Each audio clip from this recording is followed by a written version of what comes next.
Spaghetti. Yung kusina namin, isa nakakapag-vlog na ako din sa kusina kasi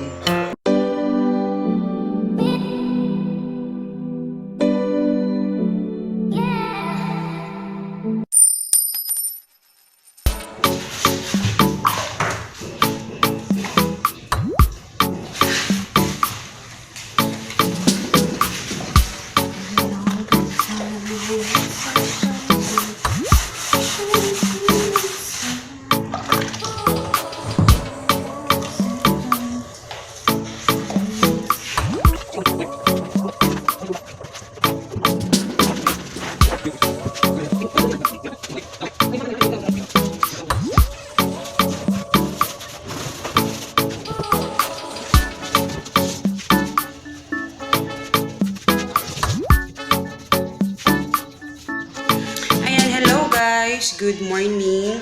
So medyo pawis-pawis ako ngayon and nakita yung sa likod. Nandito tayo sa aming bahay. Dun sa aming, yung nabili natin na bahay. So yun. Nakikita nyo sa mga likod ko. Naalala nyo dito yung ginawa namin stock room din sa aming party needs and mga toys and all. And ayan, wala na siya lahat. No, wala na lahat. And today is today's the day. Nalinis ko na yung kusina doon kasi dito na nga finally transfer na yung Hilamos Foods, 'di ba? Kasi yung ating lumpia is naman sa kabilang sa Lapasan, sa kabilang barangay. Ito naman ating longganisa, dito siya. And dito guys, actually wala pa talagang kuryente at tubig. Pero kasi yung aming longganisa, hindi naman namin kailangan ng kuryente talaga except sa pagsisealed. Kasi manual naman yung aming yung ng longganisa. So hanggang gawin namin hanggang wala pang dito, doon sa kabilang bahay mo na magsi-sealed. Pero meron na kaming isang taga-assist kay Papa. And yun. So yun yung gagawin natin. So maghanap tayo ng paraan. So habang inasikaso namin yung aming kuryente, and yung tubig naman, yun, nilalagay namin doon sa mga malalaking lagayan para doon sa at saka yung naman, yung CR, nagagamit naman yan. Pati yung kusina, nagagamit naman. So, nilinis namin siya kahapon. So, as you can see, isan muna natin. Ito kasing sink. Ayan, medyo may mga na siya, oh. Tingnan nyo. Rust. Wow, rust. Yung mga, tawagan ni pa? Basta yun, hindi siya matanggal. So hopefully mapalitan ito. Pero nilinis ko na yung natin dito, kusina. Hindi to sa likod. Ito yung aming kasi naalala nyo dati pinalinis namin to. Pero ay, kuani sana. Hugasi sana. So nadala kang baso. So, ang aming dito is, for the meantime, maghahanap ako ng bata or na maglilinis dito. Hindi naman kasi ito magagamit talaga, kagad. So, yun. Tapos, nilagyan lang namin ng kortina. For the meantime lang naman, kasi kailangan na talagang ma-transfer, guys. And ako maglilinis pa ako sa kabilang bahay, no? Kusina namin kasi ang kalat-kalat kasi nga 'di ba dinala namin lahat yung gamit dito sa Hilamos. And yan. So para lang hindi pumapasok yung init. So ayan. Yan yung update, guys. So ayan. Pag-hi sa G. Pag-hi sa ba. Ayan, lang siya, student kasi yan. So part-time lang niya to. Para lang at least meron siyang ako sa inyo yung labas. Ano nangyari? Tingnan nyo. Yan yung mga, kasi matagal namin itong hindi pinuntahan, guys. Kasi nga, nabisi kami sa Hilamos. So, ano nangyari? Tingnan nyo na yung gate.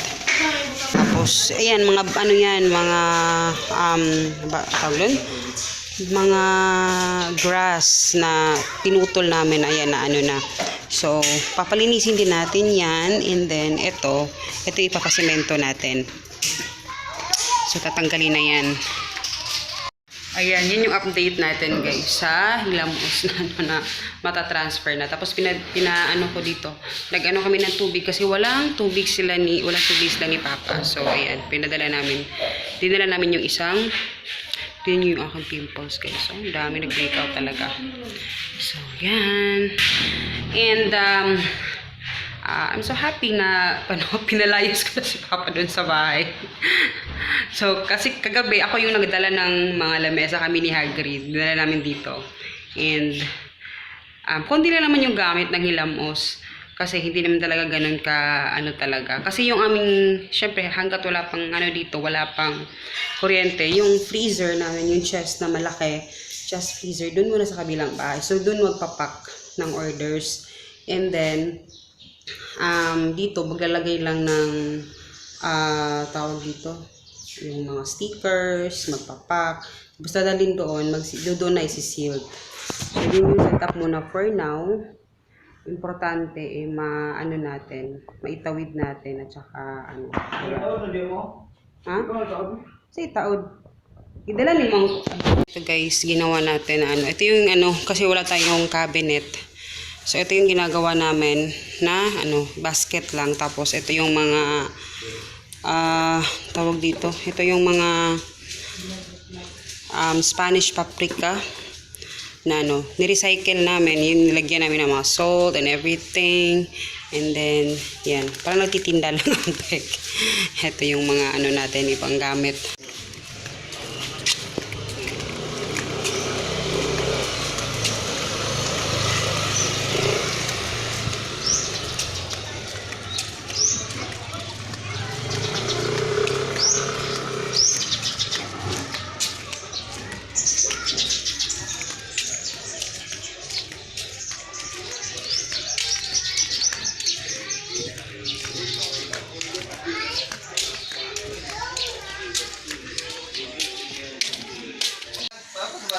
Ayan, hello guys, good morning. So today is actually Friday. So mag-uumagahan tayo, and I have so many boxes there. Mga boxes yung kasi tin-transfer ko na dito yung guys, yung ating chest freezer kasi dun yan sa kusina. So dahil wala na kasi Papa siya sa kusina, doon siya sa kabilang So ayan, finally na-transfer na natin doon, and ayun, yung aming ref na sa na. So solong-solo ko na yung aking na-enjoy ko na yung aking kusina. And papakita ko sa inyo mamaya. And anyway, mag-umagahan muna tayo. Ang aming umagahan today is kagabi niluto kasi ako ng spaghetti. And ito yung natira guys na spaghetti. Ayan, marami siyang sauce. And then nagpabili ako kay Papa ng watermelon, and hindi pa na yung aming higaan kasi si Hagrid is kakagising lang niya. And coffee. Ayan. Tapos bread. So yan yung ating umagahan. Si Hagrid magbi-milk lang siya, at saka bread and spaghetti. So ayan, marami kasing ating ng basura ngayon, kaya ang dami namin basura guys, kasi binago kasi nila once a week na lang yung kuha ng basura, kaya sobrang daming basura namin. And yun, na ngayon ipapasok ngayon sa loob yung higaan. So ayan, kain tayo guys. Ayan, kain. Wala pa akong dito. Ayan guys, ihahati ko lang muna yung spaghetti. Ginamit ko na yung guys, yung binili ko na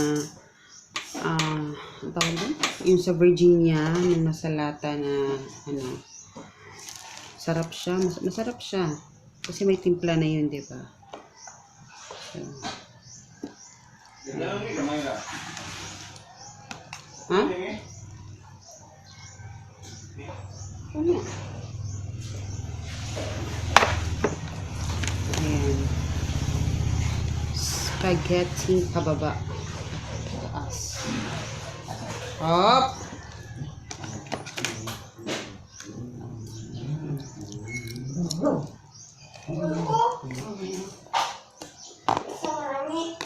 Lalabas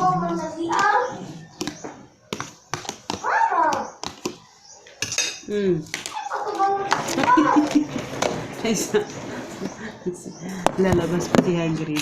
Gawas na.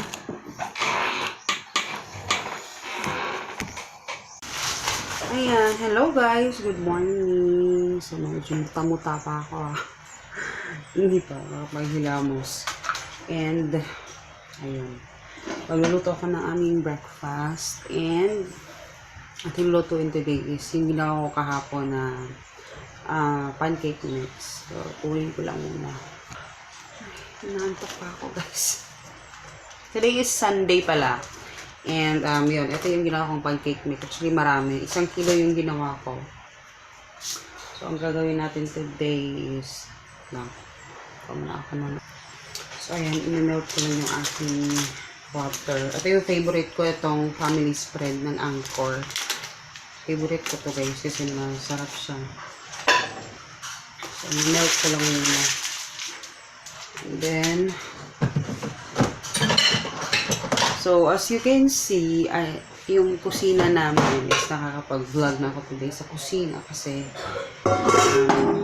pasaglit pala may nilagnat siya bigla. Parang nagka-tonsil kasi kakakain ng tawag doon, ice cream.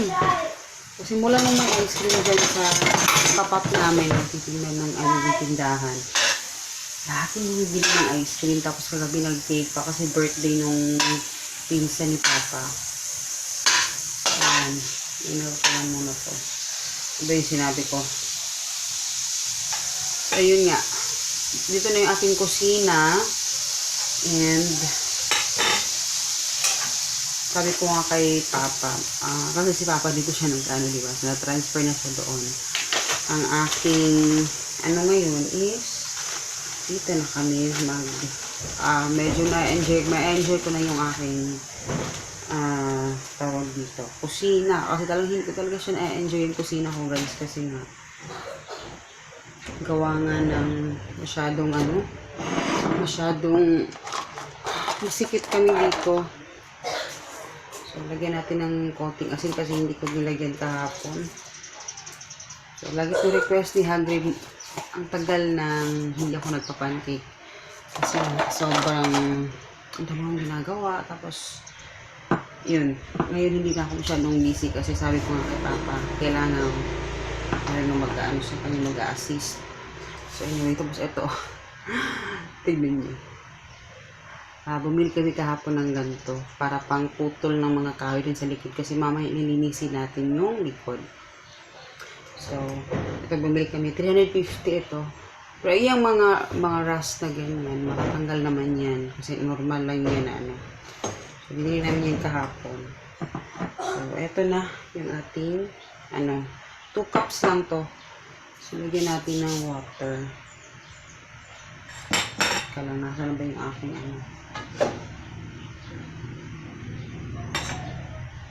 lagyan natin ng water.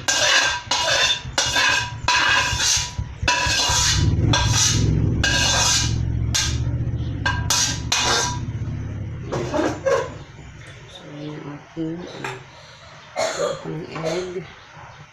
Tapos 2 eggs.